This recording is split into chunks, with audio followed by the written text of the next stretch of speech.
So at this stop, we're gonna show you guys how to calibrate our Great Plains drill here. Now, anytime you purchase native seed, it should come with a seed tag like this. This is a mixture of little blue stem, cytoscrama, Virginia wild rye, big blue, and Indian grass. Those are really good grasses, providing forage for cattle and other livestock, and then of course provides pretty good wildlife habitat. So, a little bit about the drill. This thing, as you can tell, it's got 3 different seed boxes on it. The front one here, that's for planting more traditional grains like soybeans. You can turn it down pretty low and plant milo. We've had producers plant sunflowers with it.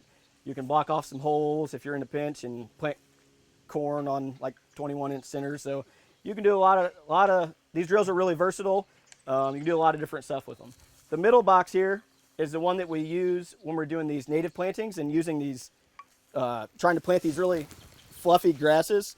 You can see a lot of these seeds are what we call bearded, and that's just a little fluffy, like cotton-like material that helps the seed disperse in the wind, but it can make them difficult to seed in a traditional planter. If you put it in this front box, or you try and use, like a regular John Deere no-till drill or something, or a typical grain drill like most farmers have, you're not going to be very successful. There's no agitator in this box. These are just regular old bean cups on there. There's nothing to pull the seed from the hopper into the cups to fall down to the tubes, eventually be planted on the ground.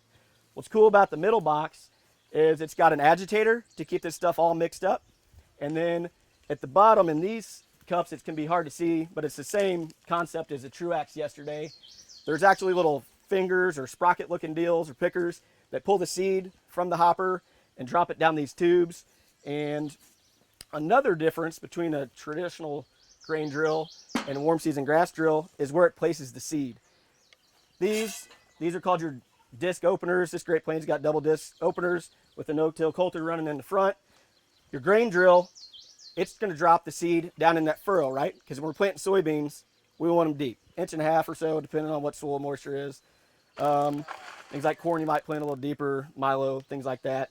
You'll notice that the tubes for the warm seasons drop out at the tail end of the furrow, and with that, some of the seed is deposited in the furrow itself, but by design, some of it lays on top of the ground because we're not trying to put all this seed in one place, really. We're hedging our bets. We're planting it no deeper than 1/4 inch because we've learned that if we go any deeper than that, the seed tends to not germinate and we have a failed planting. So planting 1/4 inch or less is crucial. I think it's important to be able to see, heck, 1/3 to half the seed on top of the ground, even after the closing wheels run over it.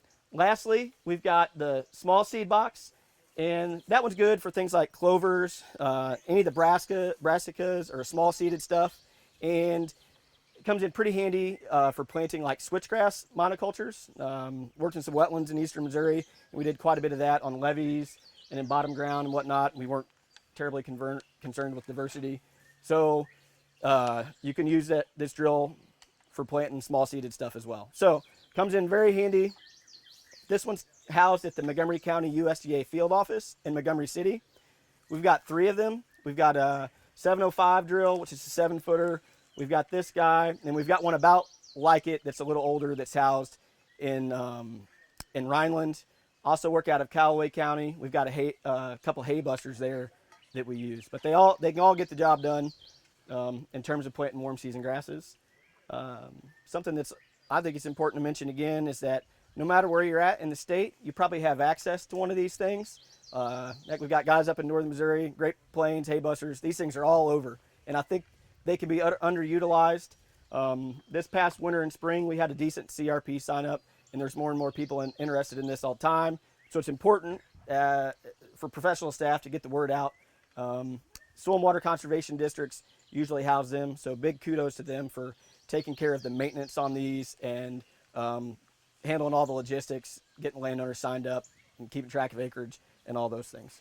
So with that, I have already dumped some of this seed into the box, and there's an agitator in there. I don't know, it's probably about 12 inches in diameter. When we're getting down to actually planting, I like to basically cover that agitator as a starting point.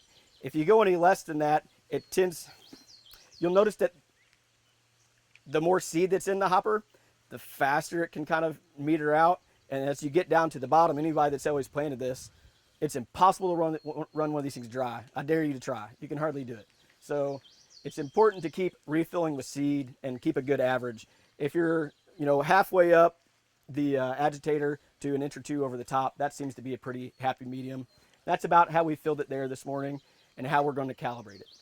So this one's a little different in calibration compared to like the Truax that we looked at yesterday. If you read the manual, it will tell you that for every 411 revolutions this tire makes, that equates to 1 acre. 10 foot wide, 411 revolutions of the tire, we've put out 1 acre of seed. We're only going to make him turn the crank 41 times. 41 times is 10% of 411. So after the seed comes out, we'll weigh it, multiply it by 10, and that will get us our seeding rate. So one thing I did forget to mention, when you're looking at your seed tags from your vendors, you'll notice they'll have like germination rate, inert matter, that's just fluff and other seed that's not going to germinate. And then the two most important categories would be PLS and bulk pounds. When NRCS or Soil and Water District or Quail Forever or MDC or MFA develops a seeding plan, it's with these natives, it's most generally going to be in PLS pounds per acre. That's pure live seed. Now that's the ratio of seed that's the seed that's actually going to germinate. The bulk seed here is a combination of that inert matter, seed that's not going to germinate, weed seed, whatever might be in here. That's the actual weight of the bag. So this one we know our target was 11.3 PLS pounds per acre. We're going to forget that when we're calibrating the drill. We look at the bulk pounds per acre category. Bulk pounds is 18.232 pounds per acre.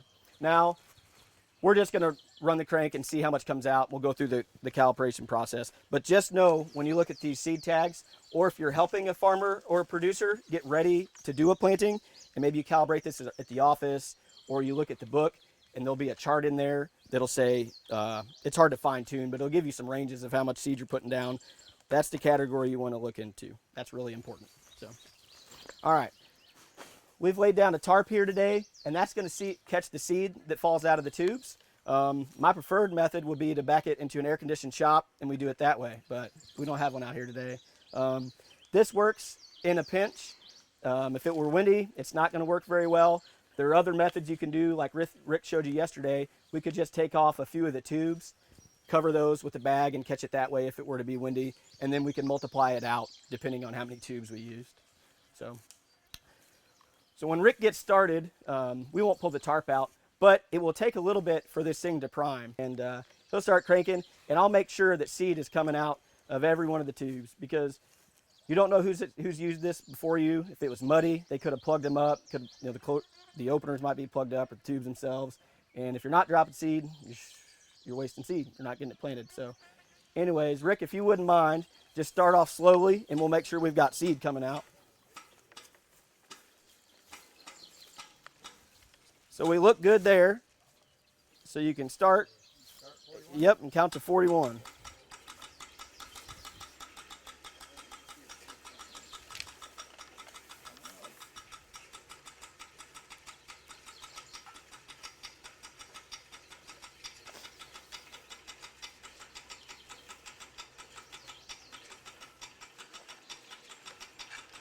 Some of the older Great Plains drills, they don't have these fancy dancy handles, and you actually have to jack up like the drive tire and spin it. That's not nearly as much fun. 19, 23.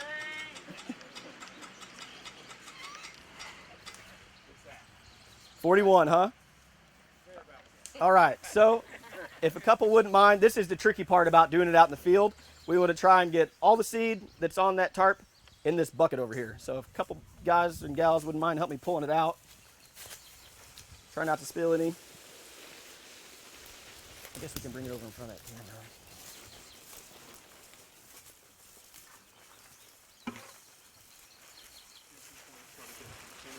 All right, so I'm gonna tear the scales real quick while you're doing that. Is that the term? Zero it out. So we're gonna collect the seed in this 5-gallon bucket here in a minute. Now we want to make sure it's cleaned out, which this one is, and got my handy dandy garden scales I borrowed from my wife this morning without her knowing about it. And we're gonna zero out or tear the bucket on the scale.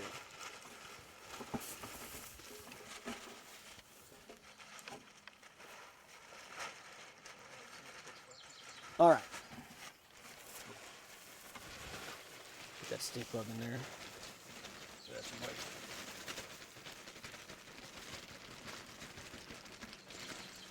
So this is going to be a pretty light rate, looks like.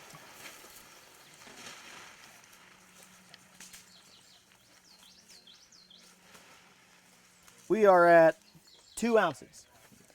So remember now, we did the conversion factor. We only made 41 cranks, or 41 revolutions of the crank, which is 10% of 411, which is what we needed for 1 acre. So we multiply 2 times 10, we're at 20 ounces. Roughly, what would that be? About 1.25 pounds per acre is what that's putting out. That's way low. That's on the light side. So to adjust for that, you can change combinations of the driven sprocket here. And it's also got a gearbox, or this gearbox, which is really nice. And it's got a range settings from 1 through 4. So if you're going to make big adjustments, we know we need to really increase seed in a hurry. We can move from 1 to 3 or 4, and that will make, like I said, big adjustments. And if we said our target was 18, if we're somewhere in the, say we're in the 22 range, are we going to put a bigger or smaller sprocket on the driven sprocket to slow it down from 22 to 18? Bigger one, right? Yep. So any of you guys that have run a corn or bean planter or anything, the ratio of the drive to driven sprocket is really important. Bigger driver speeds it up, bigger driven slows it down. So, and in a nutshell, that's how to calibrate Great Plains drill.